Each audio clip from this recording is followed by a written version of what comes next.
الصوارم كي تسترد المظالم حتى الأراذيل ساموا رسول أهل العزائم فالقول قول الصوارم كي تسترد المظالم حتى الأراذيل ساموا رسول أهل العزائم فالقول قول الصوارم كي تسترد المظالم حتى الأراذيل ساموا. بسم الله الرحمن الرحيم.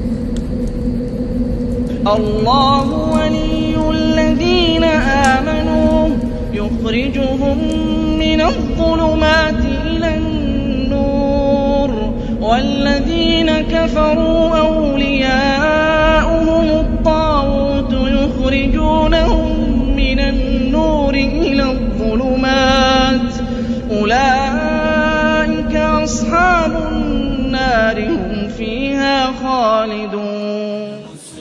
بسم الله الحمد لله والصلاة والسلام على رسول الله وعلى آله وصحبه ومن والاه أما بعد. Nos passages à l'école, on a déjà tous été amenés à apprendre cette matière. Et il y a une chose très importante, et c'est un point de notre méthodologie, c'est qu'on comprend le contexte à travers l'islam, et on ne comprend pas l'islam à travers notre contexte. Donc, ça c'est très important.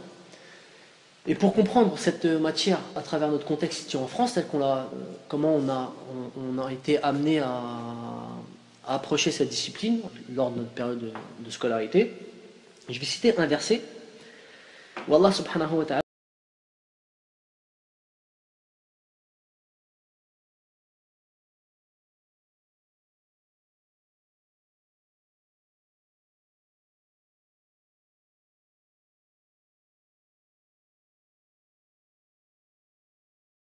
celui qui désire un autre digne que l'islam, il ne sera pas agréé et il fera partie des perdants dans l'au-delà. Une manière de comprendre ce verset, c'est de se dire que dans cette dunya, tout est digne.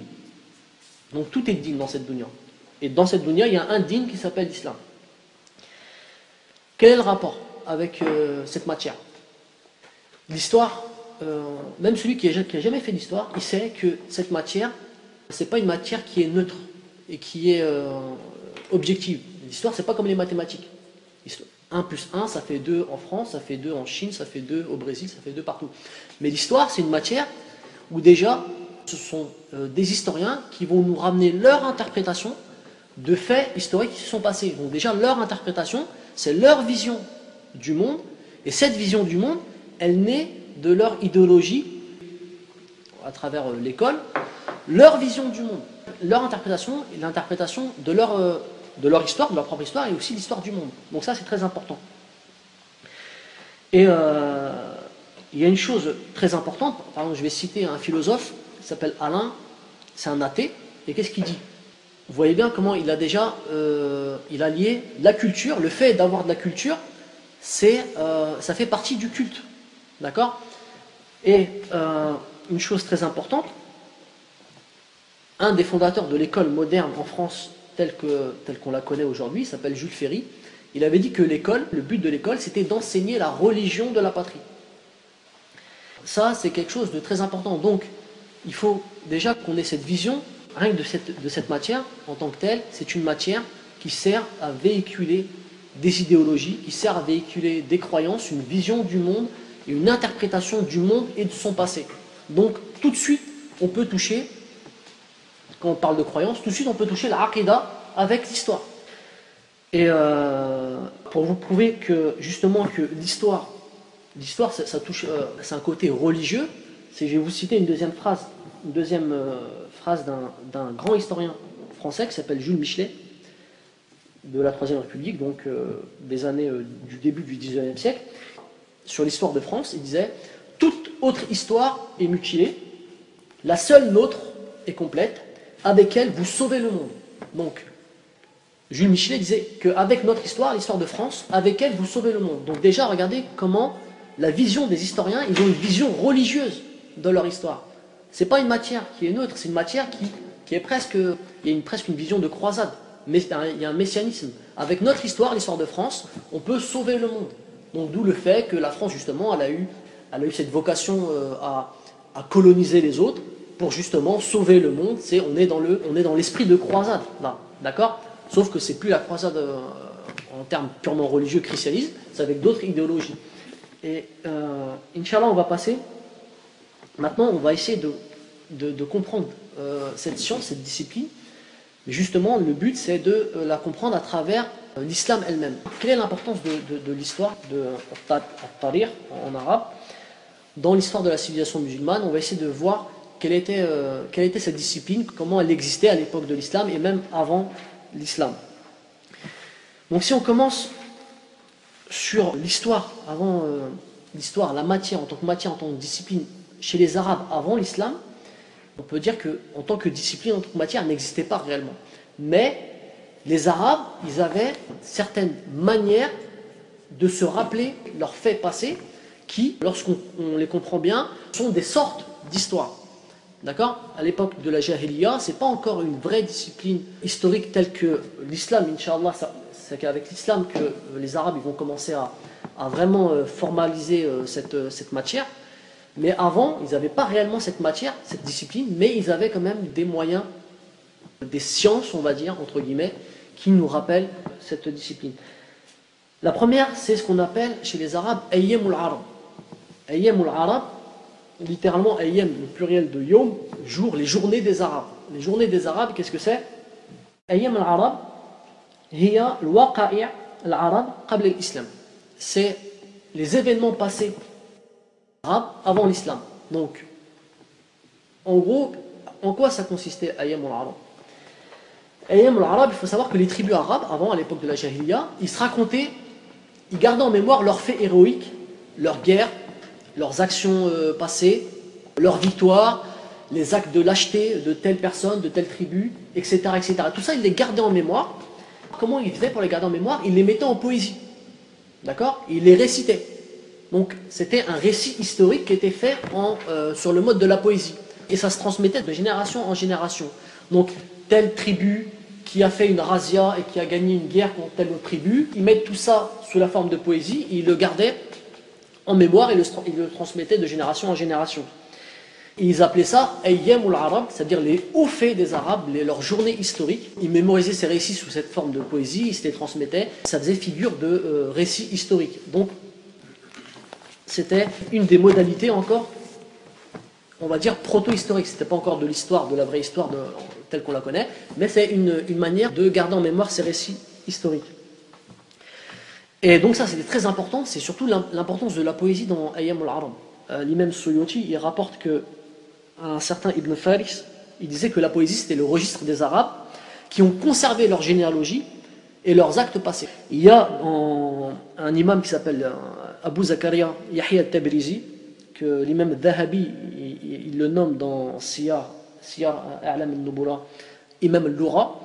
Il cite Ibn Abbas, qui avait une parole très importante. Il disait que si vous n'arrivez pas à expliquer un verset du Coran, demandez l'aide de la poésie, parce que c'est le registre des Arabes et de leurs affiliés.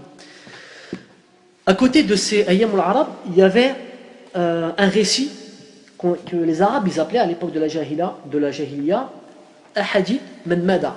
Ahadith Man Mada, c'est les récits de ce qui s'est passé. Donc Ahadith Man Mada, c'est souvent des récits qui sont communs à tous les habitants de la péninsule arabique. Tous les Arabes, ils avaient ces mêmes récits. Les grandes histoires, les grandes migrations de telle et telle tribu. Donc ça s'appelait Ahadith Man Mada.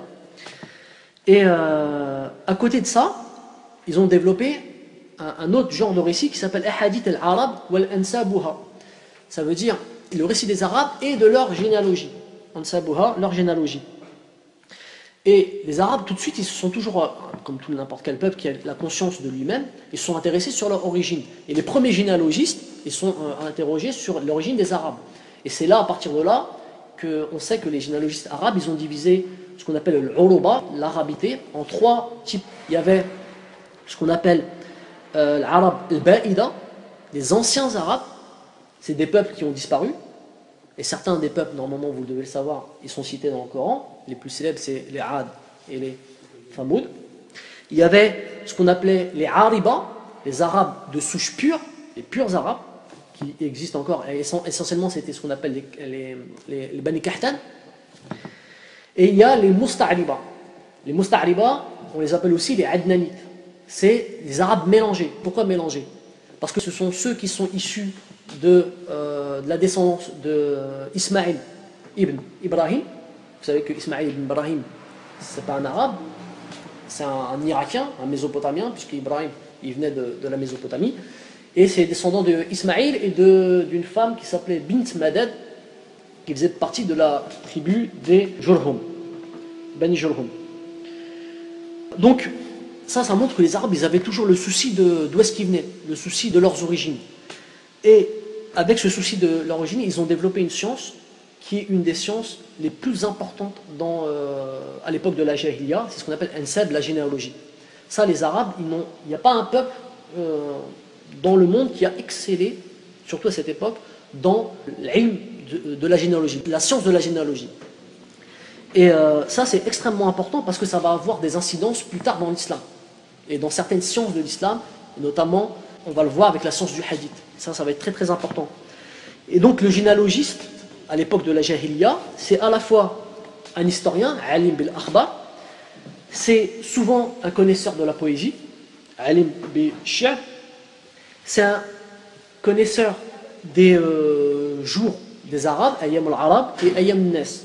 Il y a une autre parole de Omar ibn al-Khattab, où il dit ta'allamu al-nasab wa la takunu kan-nabti al-sawad idha su'ila ahaduhum aslihi qala min qaryati min kada wa kada. Donc apprenez votre généalogie, ne soyez pas comme Nabti al-Sawad. Nabti al-Sawad, c'était des Arabes qui étaient christianisés, qui habitaient au nord de l'Arabie actuelle. Donc apprenez votre généalogie, ne soyez pas comme les Nabatéens. Quand on leur demande d'où ils viennent, ils disent nous venons de telle ville ou telle ville. Donc chez Omar ibn al-Khattab, comme chez les Arabes de la Jahiliya, le asl, l'origine, c'est pas l'origine géographique, spatiale. Le asl, c'est d'où tu viens d'un point de vue de la généalogie. Qui est ton père, le nom de ton père, le nom du père de ton père, le nom de ton arrière-grand-père, etc., de telle tribu, de tel clan, etc. Donc ça, c'est très important. Une petite parenthèse, subhanallah, quand on regarde cet ordre du prophète, ta'allumul ansabukum, et que ça a été repris par Omar ibn Khattab, on voit aujourd'hui à notre époque, ceux qui cultivent cette généalogie, vous allez remarquer, à l'heure actuelle, ce sont toujours les couches les plus aisées de la population. D'accord? C'est toujours les couches les plus aisées, notamment en France, entre guillemets, ce qu'on appelle les aristocrates. Donc eux, ils savent d'où est-ce qu'ils viennent, qui est le nom de leur père, le nom de leur grand-père, le nom de leur arrière-grand-père, etc., etc. Et un des effets de la modernité actuelle, c'est quoi? C'est de détruire justement ces racines. Aujourd'hui, les couches les plus basses, ils savent le nom de leur père, leur nom de leur grand-père, leur nom de leur grand-père, je me demande, ils ne connaissent pas le nom de leur grand-père. Et subhanallah, quand on leur demande d'où est-ce que vous venez, ils disent, oh, je viens de la région parisienne. Donc de la même manière que Omar ibn Khattab, à son époque, quand il demandait aux Nabatéens d'où est-ce que vous venez, il leur disait min qaryati kada wa kada. Donc alors que l'origine, c'est de savoir sa lignée familiale. Donc ça, et on voit bien que subhanallah, il y a un énorme bienfait dans cette science. Et d'ailleurs, dans le hadith rapporté par l'imam Ahmed, le prophète il dit qu'en apprenant notre généalogie, ça permet de garder le contact avec la parenté, ça permet de garder le lien du sang, ça engendre l'amour de la famille, l'enrichissement et la longue vie. Pour montrer que, une chose, déjà la généalogie, c'était quelque chose qui existait chez les Arabes de la Jahiliya, et que le prophète il a encore donné une plus grande importance à cette science, et on comprend aujourd'hui, à l'heure actuelle aujourd'hui, l'importance de connaître sa généalogie. Et on voit souvent, encore une fois, que ce sont les individus les plus faibles, qui n'ont pas conscience d'eux-mêmes, qui n'ont pas conscience de leur réalité, qui ne connaissent pas leur généalogie. Et ceux qui, les couches les plus aisées, les plus armés face au monde, qui connaissent leur généalogie. D'où on montre, subhanallah, comment le prophète il avait compris que ça c'était un bienfait énorme, et que ça avait énormément de bienfaits pour la vie ici-bas. Et derrière ça, il y a une question très importante, c'est le rapport, et encore une fois je dis ça touche la aqidah parce que c'est très dangereux, le rapport entre le Coran et le temps. La question derrière dans tout ça, c'est quel est le rapport entre le Coran et le temps? Très dangereuse si on n'y apporte pas les bonnes réponses. Et on touche tout de suite le Coran parce qu'il faut savoir, on le sait, dans le dogme des sunnites, Inna al-Qur'an kalamullah laysa makhluqin. Donc déjà c'est la base. La parole d'Allah, c'est pas une créature. Donc déjà si ce point du dogme là on l'a compris, si le Coran c'est pas une créature, c'est quelque chose qui n'est pas soumis au temps. Donc c'est quelque chose qui a une portée intemporelle pour le passé, le présent et le futur. D'ailleurs il y a un verset dans Surat al-Fussilat où Allah subhanahu wa ta'ala il dit إنه لكتاب عزيز لا يأتيه الباطل من بين يديه ولا من خلفه. Donc c'est un livre puissant, le faux il ne l'atteint ni par devant ni par derrière. Et il y a certains mufassirin qui ont expliqué par devant et par derrière d'une manière temporelle. Ça veut dire que le faux il ne l'atteint ni concernant le passé, ni concernant le futur. Et ça, c'est une des explications dans Tafsir Jalalayn. Si on dit que le Coran, c'est pas un livre d'histoire, le Coran, c'est pas un livre d'histoire, ça ne veut pas dire qu'il n'y a pas des histoires dans le Coran. Quand je dis que le Coran, c'est pas un livre d'histoire, c'est pas un livre d'histoire avec un petit H. D'accord ? Ce n'est pas que ça. L'imam Suyuti, dans son explication du mot kitab, il dit que kitab, ça signifie jama'. Jama', en arabe, c'est le rassemblement. Le rassemblement. Et que le Coran, il a été appelé kitab parce qu'il rassemblait de manière la plus parfaite énormément de récits et d'histoires. Et il les a agencés de manière parfaite. Donc, le Coran, c'est un livre d'histoire au pluriel. Donc, il y a plusieurs histoires dans le Coran. Mais ce n'est pas un livre d'histoire avec un grand H, d'accord, en tant que matière et discipline. Donc, ça, c'est très important de comprendre la relation entre le Coran et l'histoire, parce que si on comprend mal, on va toucher la aqidah. Il y a une chose très importante, c'est que souvent les athées, ils ont une vision matérialiste, et qu'est-ce qu'ils nous disent? Les athées les plus tolérants, les plus ouverts, ils nous disent non, ces textes religieux, ils disent, entre guillemets, soi-disant issus de la révélation, ça a quand même un intérêt. L'intérêt c'est quoi? C'est l'intérêt historique. Ça nous permet, le Coran c'est bien, parce que ça nous permet de savoir la mentalité des Arabes du 7e siècle, comment ils vivaient, comment ils s'habillaient, etc., etc. Donc ça c'est très dangereux, ça c'est une vision matérialiste, d'accord? C'est la vision des athées et des laïcs, qui reconnaissent le bienfait de ces textes religieux, un bienfait simplement historique. Donc nous, il faut faire attention, le Coran c'est pas un livre d'histoire, c'est beaucoup plus complexe que ça, et si on ne comprend pas ça, on risque de s'égarer. La chose d'abord qu'il faut se poser, c'est pourquoi Allah il nous parle de ces récits, pourquoi il nous montre l'importance de ces histoires. Et toujours, cette injonction, on comprend ces ordres d'Allah, il ne nous raconte pas des histoires pour nous raconter des histoires, il nous raconte des histoires pour que les créatures, nous, on en tire des leçons. Et Allah lui-même, il le dit. Dans un verset, par exemple, Sunatallah fil ladina khalaw min qablu wa lan tajida lis-sunnat lillah tabdilan. Telle est la sunna, telle est la tradition, telle est la règle d'Allah pour les événements passés, et tu ne verras pas de changement dans la sunna d'Allah. Donc, ça veut dire quoi? Ça veut dire, je vous expose des récits passés que vous ne connaissez pas, à vous d'en tirer des conclusions, parce que la loi d'Allah, elle ne change pas, c'est toujours la même. Donc celui qui comprend le passé, il arrive à comprendre le présent et il est préparé pour le futur.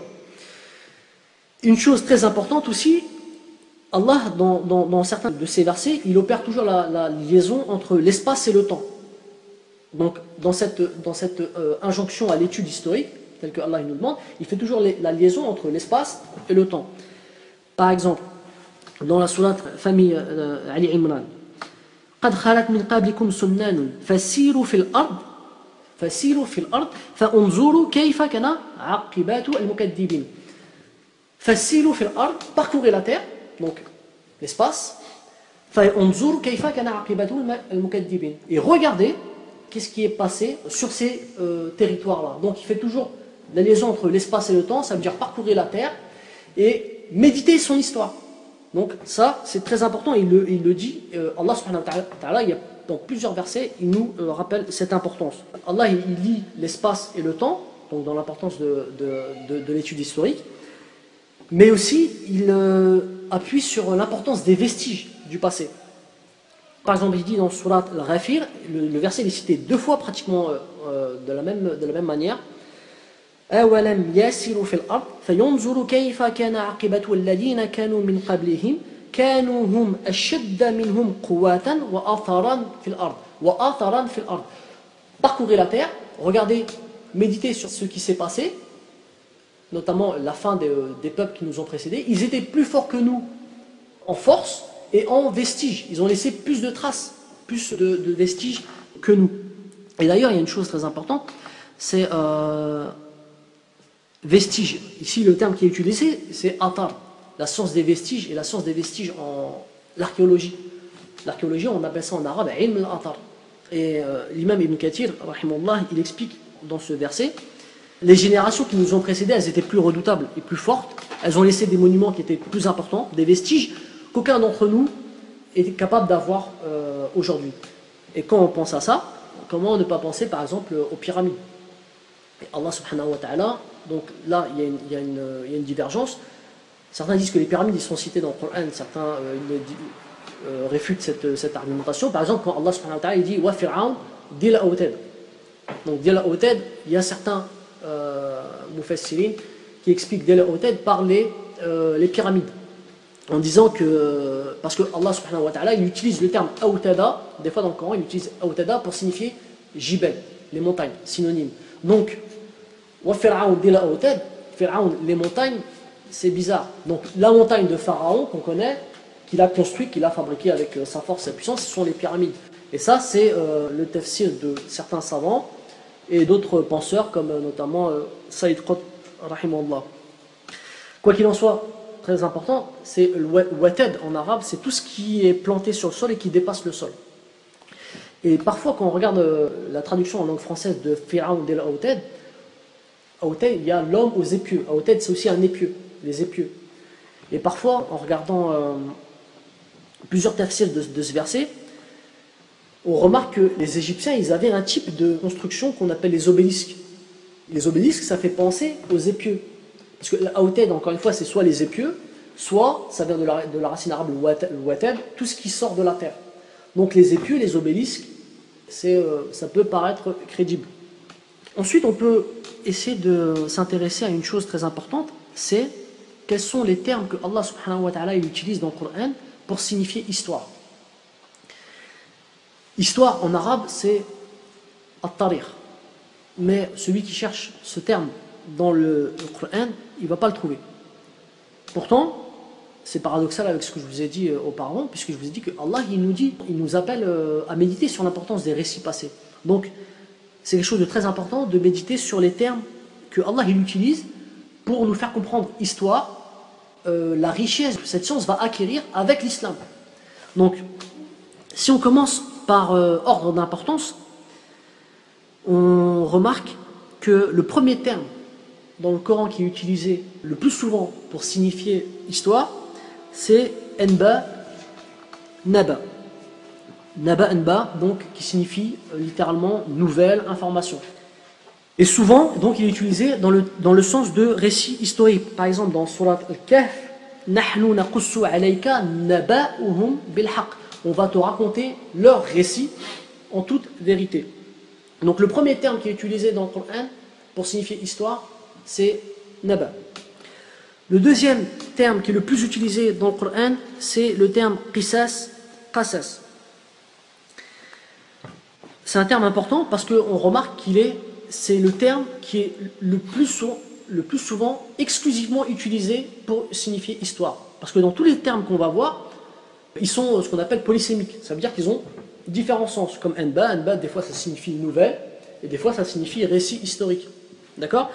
Et la spécificité de Qisas Qasas, c'est qu'il est toujours utilisé dans l'idée de récit historique. Que ce soit dans sa forme verbale, ou que ce soit dans sa forme nominale. Par exemple, dans Surat Yusuf, Allah il dit Nahnu naqussu, donc le verbe, nous allons te le raconter, Ahsanu qasasi, la meilleure des histoires. Donc, toujours ce terme-là, c'est le terme, on va dire, c'est le terme commun dans le Coran pour signifier récit historique.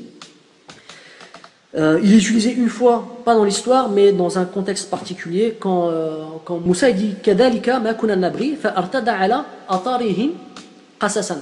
Mais ici, qasasan, on ne peut pas l'isoler tout seul parce qu'on dit en arabe yaqussu atharuhu. Yaqussu atharuhu, c'est suivre ses traces. Donc on ne peut pas isoler le terme qasas tout seul en disant qu'est-ce qu'il signifie. Donc ce qui est à retenir, c'est que le terme qasas, c'est le terme commun dans le Coran pour signifier récit historique. Donc après naba, qasas, il y a le terme hadith.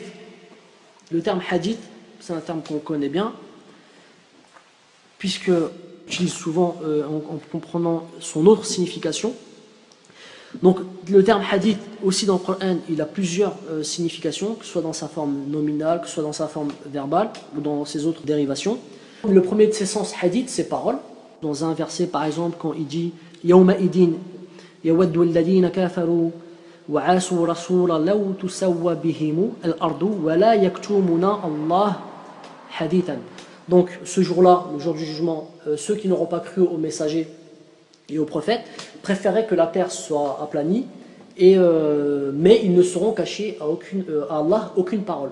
Wala yaktumuna Allah hadith, ils ne pourront cacher à Allah aucune parole. Donc hadith, dans le sens de parole, le sens de histoire, dans plusieurs fois, donc 11 fois, notamment dans Surat Taha, Hal ataka hadithu Musa. Est-ce que t'es parvenu l'histoire de Moussa?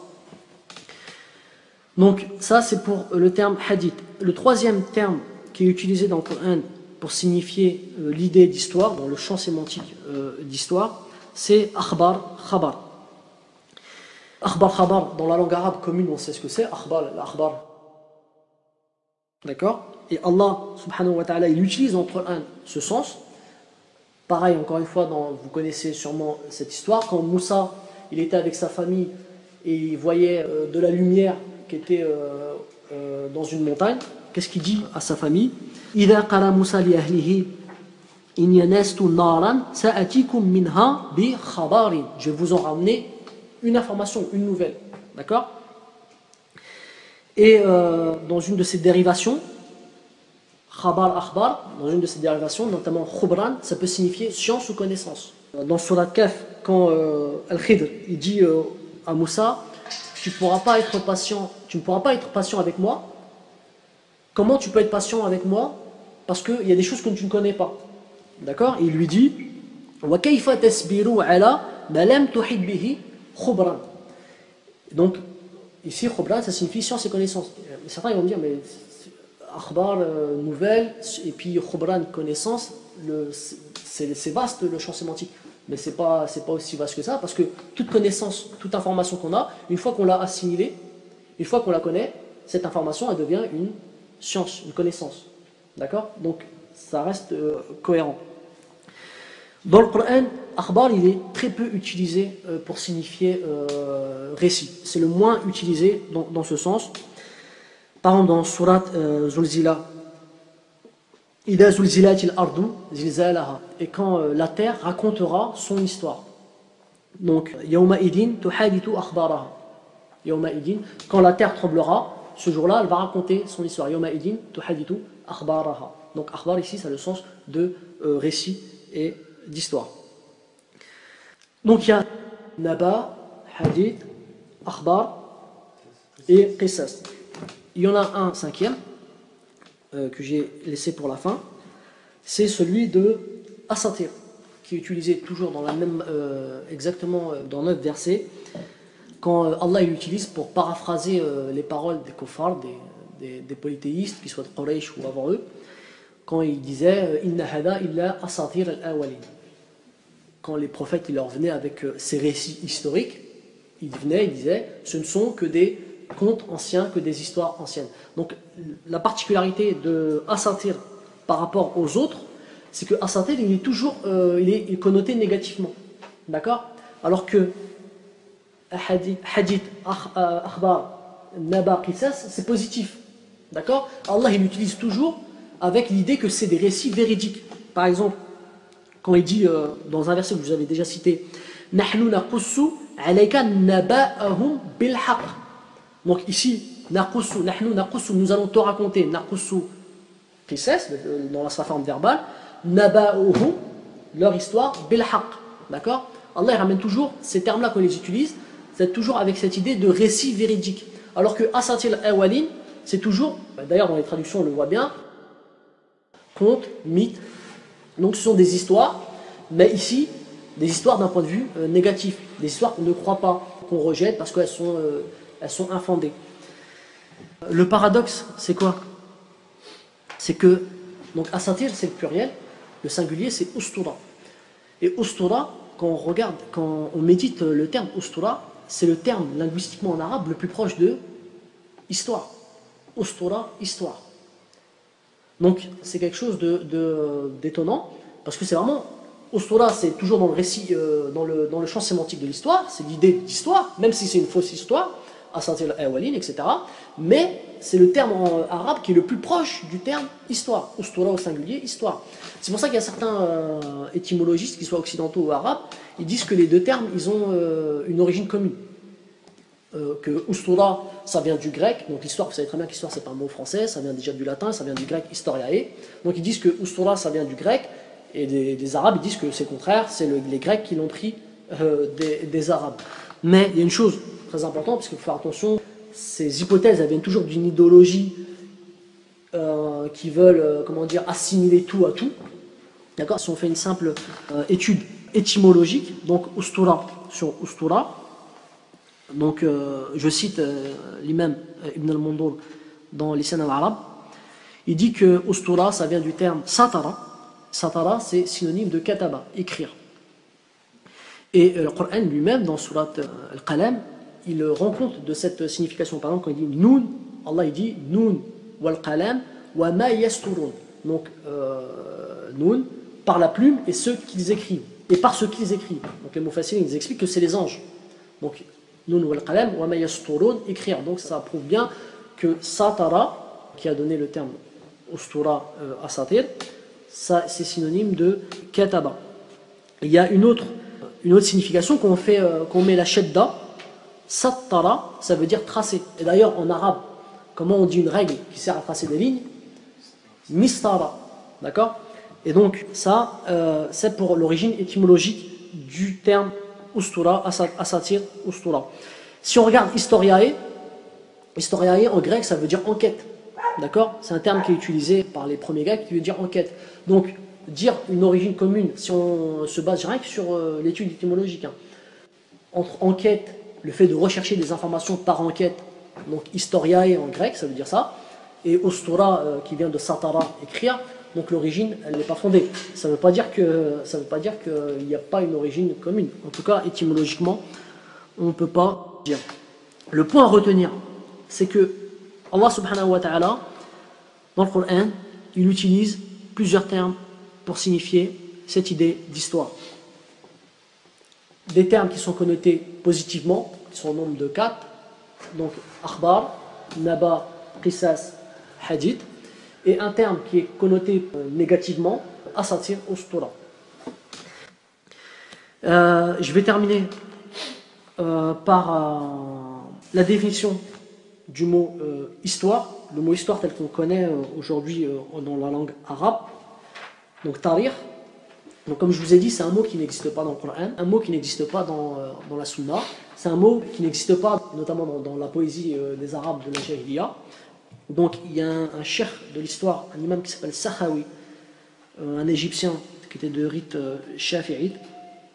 Il nous a fait un énorme travail sur l'étude du mot histoire, et il dit que tarir ça vient du mot warah, qui est issu d'un dialecte arabe qui était utilisé au sud du Yémen. Et warah dans ce dialecte là ça signifiait lune ou mois.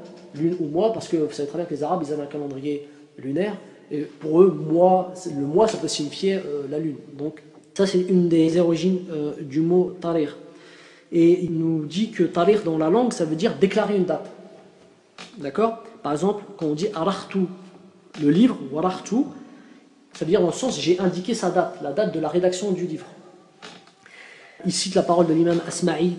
Il dit que les Banu Tamim disent warachtu al-kitaba tawrikhan, et les Qais ils disent arachtuhu tarikhan. L'intérêt de cette précision, ça veut juste dire que le mot tarir c'est un mot qui est purement arabe, c'est pas un mot qui vient de l'étranger. Une autre utilisation, on utilise le mot tarir comme adjectif en disant par exemple telle personne, Fulan, c'est le tarir de son peuple. Ça veut dire que c'est l'unique représentant, le dernier représentant que ce peuple avait comme bonne mœurs et comme bonne qualité. Donc voilà sur la définition du mot histoire tarikh qui est utilisé aujourd'hui dans la langue arabe. Subhanaka Allahumma bihamdika ashhadu an la ilaha illa ant wa astaghfiruka wa atubu ilayk. Assalamu alaikum wa rahmatullahi wa barakatuh. أنا مسلم وأقولها ملء الفؤاد وفي حنايا الأضلع. أنا مسلم